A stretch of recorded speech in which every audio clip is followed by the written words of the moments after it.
ព្រះពុទ្ធជាព្រះបរមគ្រូនៃយើងពលរដ្ឋកម្ពុជាតែងតែគោរពប្រតិបត្តិនិងស្ងើចសរសើរនៅតួអង្គព្រះពុទ្ធដែលហ៊ានលះបង់និងផ្សងរាប់រយរាប់ពាន់រដ្ឋកັບជាតិដើម្បីទទួលបានការត្រាស់ដឹងពុទ្ធប្រវត្តិជារឿងរ៉ាវរបស់ព្រះពុទ្ធចាប់ពីការបដិសន្ធិរហូតព្រះអង្គបានត្រាស់ដឹងមានកិត្តិយសសំណងមកនៅការអានជូនពុទ្ធប្រវត្តិចែកជាធម្មទានទៅកាន់ពុទ្ធបរិស័ទទាំងអស់ដែលកំពុងតែត្រងត្រាប់និងស្ដាប់ដោយសេចក្តីជ្រះថ្លាជាទីបំផុតសូមលោកអ្នកតាមដានស្ដាប់ដោយសេចក្តីសោមនស្សរីករាយនិងជាទីជ្រះថ្លាបរិសុទ្ធនៃចិត្តជាមួយនឹងនាទីអានពុទ្ធប្រវត្តិមិនបានឃើញព្រះគួសងវេកណាំងអើយឃើញតែប៉ាំងដេម៉ាទុំយ៉ាងស្ដុកស្ដឹងឥតមានណាយចរចាទុំយ៉ាងស្ដុកស្ដឹងឥតមានណាយចរចាគួរឲ្យសោកាចិន្តាល័យយើងខ្ញុំព្រះអង្គសូមលើកកុំ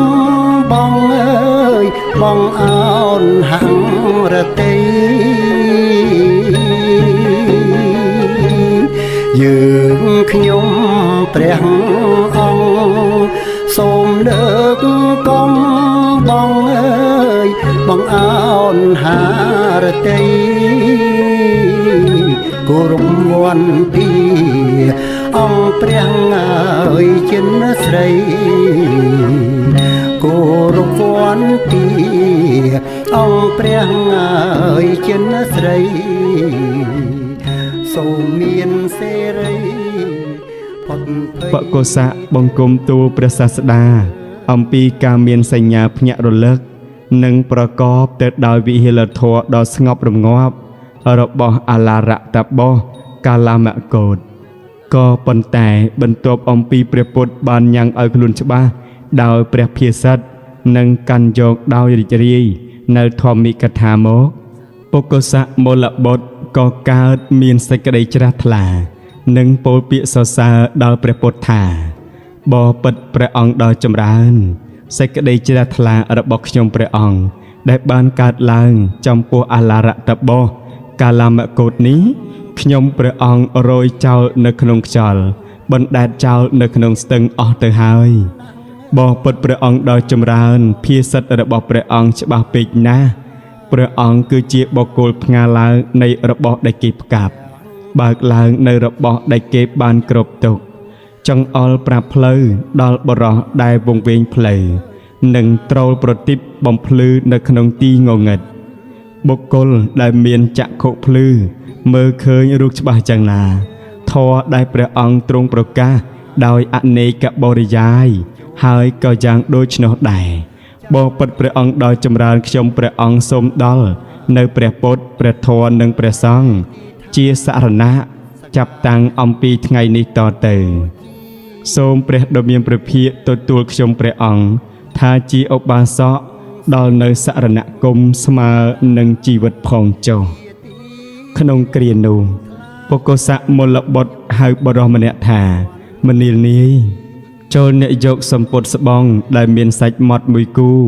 មានសម្បុរដូចជាមាសសង្គឺដែលខ្ញុំបានប្រើប្រាស់ម្ដងរួចហើយមកឲ្យឆាប់បកុសៈមូលបុត្រក៏លើកស្បង់ជីវរមួយគូនោះបងអោនចំពោះព្រះសម្ពុទ្ធថាបបិទ្ធព្រះអង្គដ៏ចម្រើនសូមព្រះដ៏មានព្រះភិក្ខទទួលយកនៅសម្ពុតមួយគូដែលមានសាច់ម៉ត់និងមានសម្បុរតូចជាងមាសសំគឺនេះដែលខ្ញុំព្រះអង្គធ្លាប់បានប្រើម្ដងម្កាលរួចទៅហើយដោយអនុគ្រោះផងចុះព្រះពុទ្ធទ្រង់ត្រាស់នឹងបកុសៈមូលបុត្រថាមនាលបកុសៈតថាគតសូមថ្លែងអំណរគុណ ចំពោះសប្បុរសទានរបស់អ្នកចូលអ្នកឲ្យសម្ពុតមួយមកតថាគតនិងសម្ពុតមួយទៀតឲ្យទៅអនន្តចោបុគ្គស័កទទួលព្រះបន្ទូលនិងធ្វើតាមសំណុំពររបស់ព្រះដ៏មានព្រះភិក្ខ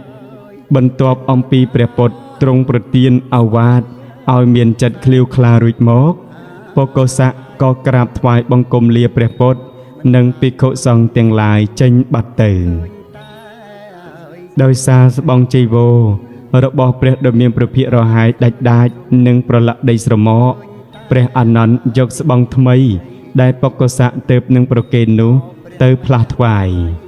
នៅពេលដែលព្រះអានន្ទយកសម្ពុតថ្មីនោះទៅបំពាក់លើព្រះកាយរបស់ព្រះពុទ្ធក៏ស្រាប់តែស្បង់នោះស្រអាប់ពណ៌អស់ព្រះអានន្ទក៏បង្គំទូលថាបបិទ្ធព្រះអង្គដ៏ចម្រើនហេតុនេះគួរឲ្យចម្លែកអស្ចារ្យពេកណាស់ព្រះឆាវិវ័នរបស់ព្រះដ៏មានព្រះភិក្ខស្អាតបរិសុទ្ធផូរផង់អ្វីម្លេះទេសម្ពុតដែលមានសាច់ម៉ត់មួយគូនិងមានសម្បុរដូចជាមាសសង្គឺដែលខ្ញុំព្រះអង្គបំពាក់ក្រងលើព្រះកាយរបស់ព្រះដ៏មានព្រះភិក្ខនេះក៏អាប់សម្បុរប្រកបដូចជារងើកភ្លើងដែលប្រះចាអណ្ដាតភ្លើងដូច្នោះអញ្ចឹងព្រះពុទ្ធទ្រង់ត្រាស់នឹងព្រះអានន្ទវិញថាមនាលអានន្ទហេតុនេះគឺយ៉ាងដូច្នោះឯងកាយរបស់តថាគតស្អាតឆវិវ័នក៏បរិសុទ្ធផូរផង់ក្រៃពេកខុសប្លែកអំពីធម្មតាមានចំនួនតែ2លើកគត់នៅក្នុងជីវិតរបស់តថាគតនេះលើកទី1គឺនៅក្នុងរាត្រីដែលតថាគតបានត្រាស់ដឹងនៅអនុត្តរសម្មាសម្ពោធិញ្ញាណលើកទី2គឺនៅក្នុងរាត្រីដែលតថាគតនឹងបរិនិព្វានដោយអនុបាទិសេសនិព្វានមនាលអានន្ទក្នុងយាមទីបំផុតនៃរាត្រីនេះបរិនិព្វានរបស់តថាគតនឹងមាននៅក្នុងចន្លោះដើមសាលព្រឹកទាំងគូក្នុងសាលវ័នរបស់ពួកមូលក្សត្រដែលជាច្រកចូលនៅក្នុងស្រុកកុសិនារានេះហើយមនាលអានន្ទមកយើងនឹងទៅកាន់ស្ទឹងកកុធៈព្រះសមណគោតមទ្រង់ក្រោកឈររួចទ្រង់នាំភិក្ខុសង្ឃទាំងឡាយបន្តព្រះដំណើរទៅមុខទៀតសំដៅទៅកាន់ក្រុងកុសិនារាពេលដែលភិក្ខុសង្ឃទាំងឡាយនិមន្តទៅដល់ស្ទឹងកកុធៈព្រះសមណគោតមទ្រង់ចុះស្រង់ទឹកនិងសោយទឹកបន្ថែមទៀតមុននឹងព្រះអង្គចូលទៅសម្រាកព្រះកាយពល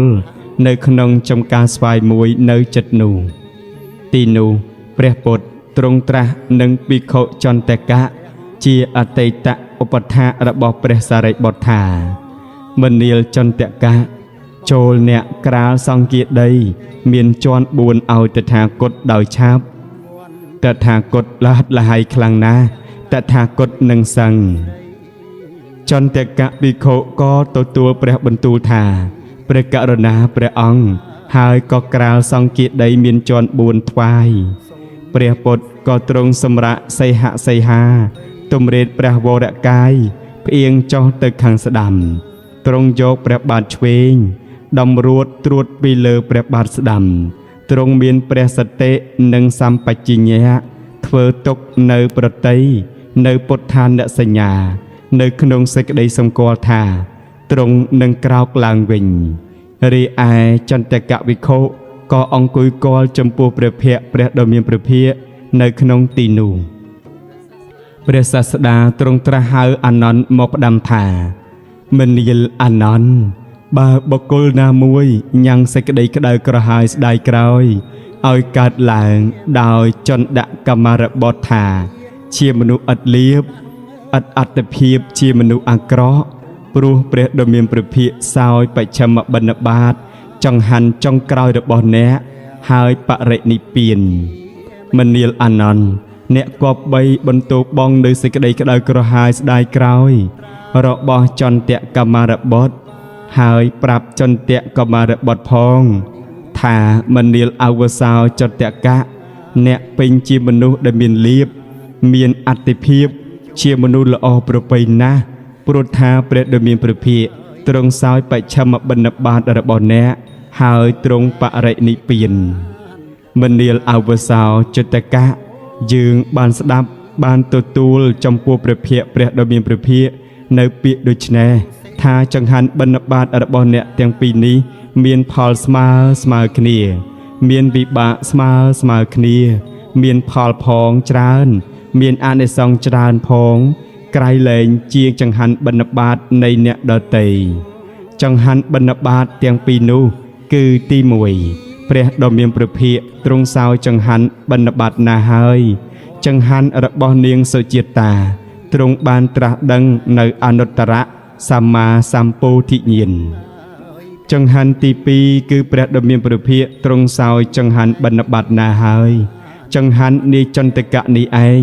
ទ្រង់បរិនិព្វានដោយអនុបាទិសេសៈនិព្វានធាតុបញ្ញកម្មដែលញ៉ាំងអាយុគឺមានអាយុវែងវណ្ណៈមានពណ៌សម្បុរល្អសុខៈបានសេចក្តីសុខយោឋានសួគ៌ភាវៈជាធំឲ្យប្រព្រឹត្តទៅចន្ទកម្មរបុត្រដ៏មានអាយុក៏បានសន្សំទុកហើយមនាលអានន្ទអ្នកក៏បីបន្ទោកបងសេចក្តីក្តៅក្រហាយស្ដាយក្រោយរបស់ចន្ទកុមារបុត្រយ៉ាងដូចនេះឯងគ្រានោះព្រះដ៏មានព្រះភិក្ខទ្រង់ជ្រាបច្បាស់នៅសេចក្តីដូចនេះហើយទ្រង់បន្លឺនៅឧទានគាថាក្នុងវេលានោះថាបុណ្យរមែងចម្រើនដល់អ្នកឲ្យទានវេរាមិនចម្រើនដល់បុគ្គលអ្នកសម្រួមបុគ្គលអ្នកឆ្លៀសអ្នកបរិបូរដោយញាណរមែងលះបង់នៅអំពើលាមកបានបុគ្គលនោះបរិនិព្វានក៏ព្រោះអស់ទៅនៃរាគៈទោសៈនិងមោហៈបន្ទាប់អំពីបានសម្រាប់យកព្រះកាយពលនៅទីនេះបន្តិចមកព្រះពុទ្ធទ្រង់ត្រាស់នឹងព្រះអានន្ទទៀតថាមនាលអានន្ទមកយើងនឹងឆ្លងទៅកាន់ត្រើយខាងនាយនៃស្ទឹងហិរញ្ញវតីនឹងចូលទៅកាន់សាលវ័នរបស់កុមលក្សត្រដែលជាច្រកចូលទៅក្នុងក្រុងកុសិនារាព្រះពុទ្ធបណ្ដាំចុងក្រោយនោះភិក្ខុសង្ឃទាំងឡាយនិងព្រះពុទ្ធចូលទៅដល់ព្រៃសាលវ័នរបស់ពួកមលក្សត្រហើយព្រះពុទ្ធទ្រង់ត្រាស់នឹងព្រះអានន្ទថាមនាលអានន្ទចូលអ្នករៀបចំគ្រែឲ្យមានក្បាលដំណេកបែរទៅទិសខាងជើងក្នុងចន្លោះដើមសាលព្រឹក្សមួយគូនេះឲ្យតថាគតដោយឆាប់មកតថាគតមានកាយលហិតលហើយខ្លាំងណាស់តថាគតនឹងសឹងព្រះអានន្ទទទួលព្រះបន្ទូលនៃព្រះដ៏មានព្រះភិក្ខថាព្រះករុណាព្រះអង្គរួចហើយក៏រៀបចំគ្រែថ្វាយកាលព្រះអានន្ទរៀបចំគ្រែថ្វាយរួចហើយព្រះពុទ្ធទ្រង់មានព្រះសតិសម្បញ្ញៈទ្រង់សម្រេចសីហសីយាផ្អៀងទៅខាងស្ដាំទ្រង់យកព្រះបាទឆ្វេងដំរួតទៅលើព្រះបាទស្ដាំនិងយកព្រះកេសទៅកាន់ទិសខាងជើងភិក្ខុសង្ឃទាំងឡាយនាំគ្នាអង្គុយព័ទ្ធជុំវិញព្រះអង្គនិងគិតពិចារណាក្នុងចិត្ត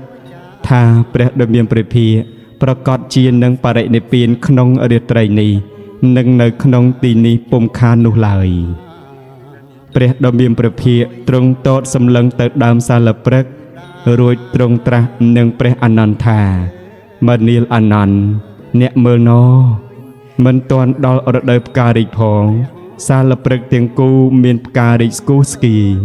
តាំងអំពីគល់រហូតដល់ចុងរយរាយបាចសាចមកលើសារីរៈតថាគតដើម្បីបូជាតថាគតសូម្បីតែផ្កាមន្ទារវៈនិងលំអិតក្លឹមច័ន្ទដល់ធាតុពិតក៏ធ្លាក់ចុះអំពីអាកាសរយរាយបាចសាចនៅលើសិរីរៈតថាគតដើម្បីបូជាដែរសាលវ័ននេះពិតជាល្អត្រកាលនឹងគួរជាទីនៃយើងណាស់ទាំងដូរតន្ត្រីទាំងចម្រៀងក៏លាន់ឮឡើងរំពងនៃអាកាសដើម្បីបូជាតថាគតមនាលអានន្ទតថាគតមិនបានឈ្មោះថាជាអ្នកដែលបរិស័ទធ្វើសក្ការៈក្តីគោរពក្តីរាប់អានក្តីបូជាក្តីកោតក្រែងក្តីដោយហេតុមានប្រមាណប៉ុណ្ណេះនោះឡើយមនាលអានន្ទបុគ្គលណាមួយទោះជាភិក្ខុក្តីភិក្ខុនីក្តីឧបាសកក្តីឧបាសិកាក្តីជាអ្នកប្រតិបត្តិនៃធម៌សំគួរដោយធម៌ប្រតិបត្តិធម៌ដោយសេចក្តីកោតក្រែងប្រតិបត្តិតាមធម៌ បុគ្គលនោះឈ្មោះថាជាអ្នកបានធ្វើសក្ការៈបានគោរពបានរាប់អាននិងបានបូជាដល់តថាគតដោយគ្រឿងបូជាដល់ឧត្តមហើយមនាលអានន្ទព្រោះហេតុនោះបរិស័ទនៅក្នុងសាសនានេះក៏បីសិក្សាថាយើងទាំងឡាយនឹងប្រតិបត្តិនៃធម៌សំគួរដល់ធម៌ប្រតិបត្តិដោយសេចក្តីកោតក្រែងប្រព្រឹត្តតាមធម៌មនាលអានន្ទអ្នកទាំងឡាយក៏បីសិក្សាយ៉ាងដូចនេះឯងក្នុងគ្រានោះមានភិក្ខុមួយអង្គនាមឧបវណ្ណៈស្ថិតនៅចំពោះព្រះភ័ក្ត្រព្រះដ៏មានព្រះភាកកំពុងបកថ្វាយព្រះអង្គព្រះពុទ្ធទ្រង់បណ្ដេញឧបវណ្ណៈភិក្ខុថាមនាលភិក្ខុចូលអ្នកជៀសចេញអ្នកគំថិតនៅខាងមុខតថាគតឡើយកាលបានឃើញហេតុដូច្នេះព្រះអានន្ទក៏មានសេចក្តីត្រេះរិះដូច្នេះថាឧបវណ្ណៈភិក្ខុនេះជាឧបថាធ្លាប់នៅចិត្តនិងដើរតាមព្រះដ៏មានព្រះភិក្ខជាយូរជាណាស់មកហើយមិនដេចឡើយក្នុងបច្ឆមកាលគឺពេលចុងក្រោយនេះព្រះដ៏មានព្រះភិក្ខបណ្ដេញឧបវណ្ណៈយ៉ាងដូចនេះទៅវិញតើមានហេតុដូចម្ដេចមានបច្ច័យដូចម្ដេចបានជាព្រះអង្គធ្វើដូច្នេះព្រះអានន្ទបង្គំទូលព្រះពុទ្ធថាបើពិតព្រះអង្គដ៏ចម្រើនឧបវណ្ណៈជាឧបថានៅចិត្តនឹងដើរតាមព្រះអង្គជាយូរយារណាស់មកហើយតើមានហេតុដូចម្ដេចមានបច្ច័យដូចម្ដេចបានជាព្រះអង្គបណ្ដេញព្រះឧបវណ្ណៈឲ្យជៀសចេញកុំឲ្យស្ថិតនៅខាងមុខព្រះភ័ក្ត្ររបស់ព្រះអង្គដូច្នេះព្រះពុទ្ធទ្រង់ត្រាស់នឹងព្រះអានន្ទថាមនាលអានន្ទទេវតានៅក្នុងលោកពធាតុទាំង10ប្រជុំគ្នាដើម្បីមើលមកតថាគតក្នុងព្រៃសាលពន្ធដែលមានទំហំព័ទ្ធជុំវិញ12យោជន៍នេះពួកតថាគតពោលទោសថាពួកយើងមកពីចម្ងាយដើម្បីឃើញព្រះដ៏មានព្រះភិក្ខជាព្រះអរហន្តសម្មាសម្ពុទ្ធកើតឡើងនៅក្នុងលោកម្ដងក្នុងបច្ឆមយាមនៃរាត្រីនេះបរិនិព្វានរបស់ព្រះដ៏មានព្រះភិក្ខនិងមានភិក្ខុមានសត្វធំឧបវណ្ណៈភិក្ខុនេះមកឈររាំងនៅចំព្រះភ័ក្ត្ររបស់ព្រះដ៏មានព្រះភិក្ខពួកយើងមើលព្រះអង្គមិនឃើញនោះឡើយព្រះអានន្ទក្រាបទូលថាបបិទ្ធព្រះអង្គដ៏ចម្រើនកាលពីដើមពេលដែលចេញវស្សាម្ដងភិក្ខុនៅក្នុងទិសទាំងឡាយតែងតែចូលមកគាល់ព្រះដ៏មានព្រះភិក្ខយើងខ្ញុំព្រះអង្គតែងតែបានជួបនិងចូលទៅអង្គុយចិត្តពួកភិក្ខុអ្នកចម្រើនដោយចិត្តអស្ចារ្យនោះដែរលុះអំណេះឥតអំពីព្រះដ៏មានព្រះភិក្ខទៅយើងខ្ញុំព្រះអង្គនឹងលែងបានជួបនិងចូលទៅអង្គុយចិត្តពួកភិក្ខុទាំងឡាយនោះទៀតហើយព្រះដ៏មានព្រះភិក្ខទ្រង់ត្រាស់ថាមនាលអានន្ទសង្វេជនីយដ្ឋានគឺទីគួរកើតសេចក្តីសង្វេគដែលកុលបុត្រអ្នកមានសទ្ធាគួរឃើញមាន4កន្លែងគឺទី1កន្លែងដែលតថាគតបានប្រសូតទី2កន្លែងដែលតថាគតបានត្រាស់ដឹងអនុត្តរសម្មាសម្ពោធិញ្ញាណទី3កន្លែងដែលតថាគតបានសម្ដែងនៅអនុត្តរធម្មចក្រទី4កន្លែងដែលតថាគតបរិនិព្វានដោយអនុបាទិសេសនិព្វានធាតុមនាលអានន្ទប្រសិនបើពួកភិក្ខុក្តីពួកភិក្ខុនីក្តីពួកឧបាសកក្តីពួកឧបាសិកាក្តីជាអ្នកដែលមានសទ្ធាបានមកឃើញនិងបូជាដល់សង្វេជនីយដ្ឋានទាំង4កន្លែងនេះលុះដល់ពេលធ្វើមរណកាលទៅពួកជនទាំងនោះនឹងបានដល់នៅមនុស្សកតិនិងឋានសួគ៌ពុំខាននោះឡើយព្រះអានន្ទបង្គំទូលសួរថាបបិទ្ធព្រះអង្គដ៏ចម្រើនចុះខ្ញុំព្រះអង្គទាំងឡាយត្រូវប្រតិបត្តិចំពោះមាតុក្រីមស្ត្រីភេទយ៉ាងដូចម្ដេចដែរព្រះពុទ្ធត្រាស់ថាត្រូវកុំមើលមិនត្រូវនិយាយទៅកាន់ស្ត្រីឲ្យចំនោះទេព្រះអានន្ទក្រាបទូលបន្តថាបបិទ្ធព្រះអង្គដ៏ចម្រើនចុះបើមើលជ្រុលទៅហើយក៏បីប្រតិបត្តិដូចម្ដេចដែរព្រះពុទ្ធត្រាស់ថាមនាលអានន្ទបើក្នុងករណីដែលត្រូវមើលជៀសពុំរួចអ្នកអាចមើលដោយសមទំនង នៅក្នុងភាពស្រគត់ស្រគំប៉ុន្តែអ្នកត្រូវកុំនិយាយរកព្រះអានន្ទក៏ក្រាបទូលថាបបិទ្ធព្រះអង្គដ៏ចម្រើនចុះបើនិយាយរកជ្រុលទៅហើយតើគប្បីប្រតិបត្តិដូចម្ដេចដែរព្រះពុទ្ធត្រាស់ថាមនាលអានន្ទបើត្រូវការនិយាយរកជៀសពុំរួចទេក៏អ្នកអាចនិយាយបានប៉ុន្តែត្រូវតាំងសតិឲ្យមាំនិងប្រើពាក្យសម្ដីឲ្យថ្លៃថ្នូរជាពិសេសភិក្ខុគប្បីដាក់ខ្លួនឲ្យដូចជាអធិរាជអញ្ចឹងព្រះអានន្ទក្រាបបង្គំទូលសួរថាបបិទ្ធព្រះអង្គដ៏ចម្រើនតើខ្ញុំព្រះអង្គទាំងឡាយត្រូវប្រតិបត្តិនៅក្នុងសរីរៈនៃព្រះដ៏មានព្រះភិក្ខយ៉ាងដូចម្ដេចព្រះពុទ្ធត្រាស់ថាមនាលអានន្ទអ្នកទាំងឡាយចូលខំព្យាយាមនៅក្នុងប្រយោជន៍របស់ខ្លួនចោះសំដៅយកអរហត្តផលចូលក្មេងគ្មៀតសង្វាតនៅក្នុងប្រយោជន៍របស់ខ្លួនចោះកុំប្រមាថនៅក្នុងប្រយោជន៍របស់ខ្លួនចូលមានព្យាយាមមានចិត្តបញ្ជូនទៅកាន់ព្រះនិព្វានចោះមនាលអានន្ទគង់តែមានខត្តយៈបណ្ឌិតក្តីព្រាហ្មណ៍ក្តីកហបតីក្តីជ្រះថ្លានៅក្នុងតថាគតគេនឹងធ្វើការបូជាដល់សរីរៈតថាគតជាជាមិនខានព្រះអានន្ទក្រាបបង្គំទូលថាបបិទ្ធព្រះអង្គដ៏ចម្រើនចុះពួកជនទាំងឡាយនោះក៏បីប្រតិបត្តិនៅក្នុងសរីរៈព្រះដ៏មានព្រះភិក្ខយ៉ាងដូចម្ដេចខ្លះព្រះពុទ្ធទ្រង់ត្រាស់ថាមនាលអានន្ទជនទាំងឡាយប្រតិបត្តិនៅក្នុងសរីរៈនៃស្ដេចចក្រពត្តិត្រាធិរាជយ៉ាងណាជនទាំងនោះក៏នឹងប្រតិបត្តិសរីរៈតថាគតយ៉ាងដូច្នោះដែរព្រះអានន្ទក្រាបបង្គំទូលថាបបិទ្ធព្រះអង្គដ៏ចម្រើនតើជនទាំងនោះប្រតិបត្តិក្នុងសរីរៈនៃស្ដេចចក្រពត្តិ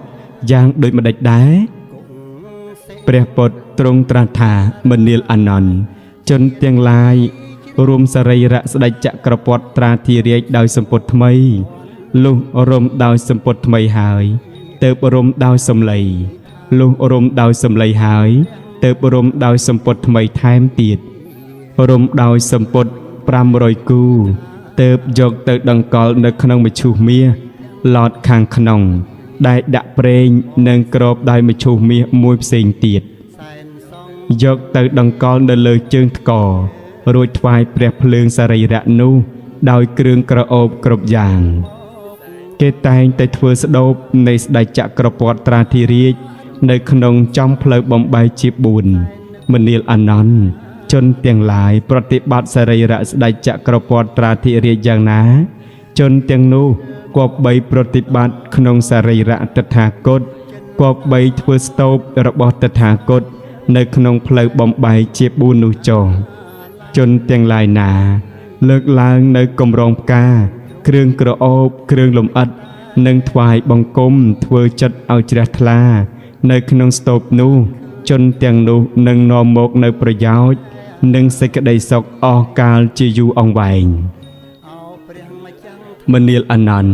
ថោបរិហបុគ្គលគឺបុគ្គលដែលគួរដល់ស្ដូបមាន4ពួកគឺទី1ព្រះអរហន្តសម្មាសម្ពុទ្ធទី2ព្រះបច្ចេកពុទ្ធ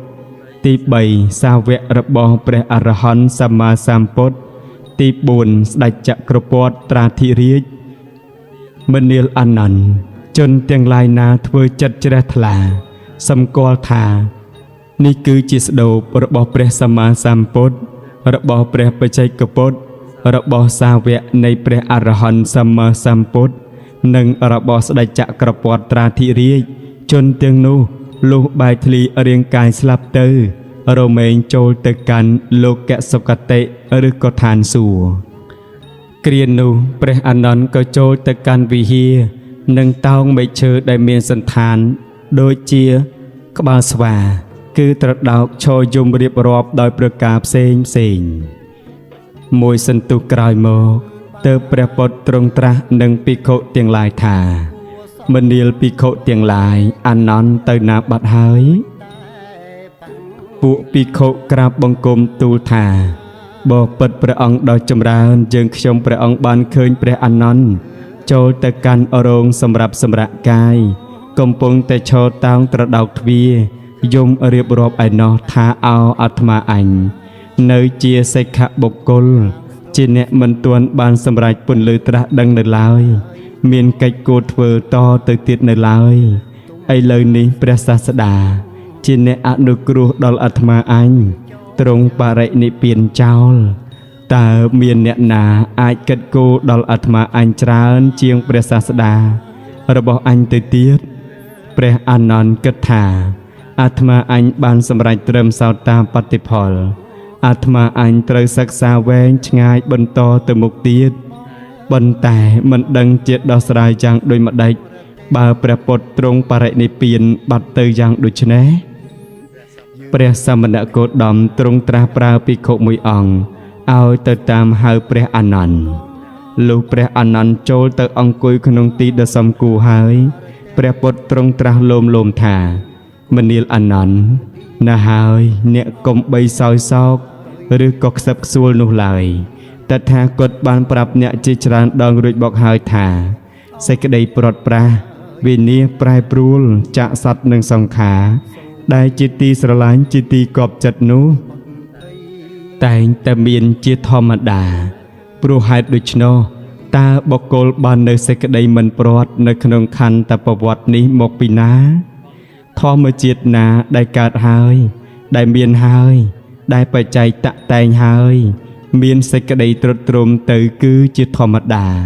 ធម្មជាតិនោះបុគ្គលនឹងខាត់ថាកុំទ្រុឌទ្រោមទៅដូច្នេះមិនមាននោះឡើយ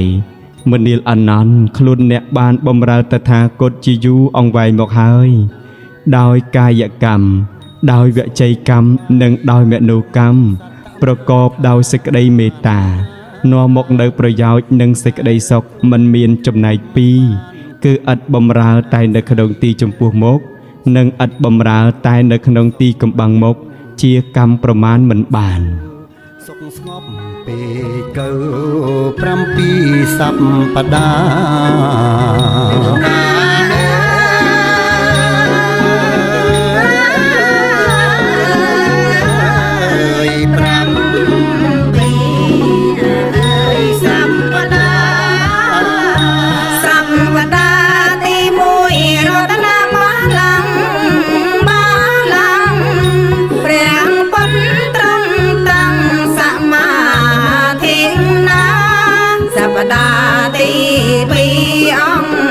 ព្រះសា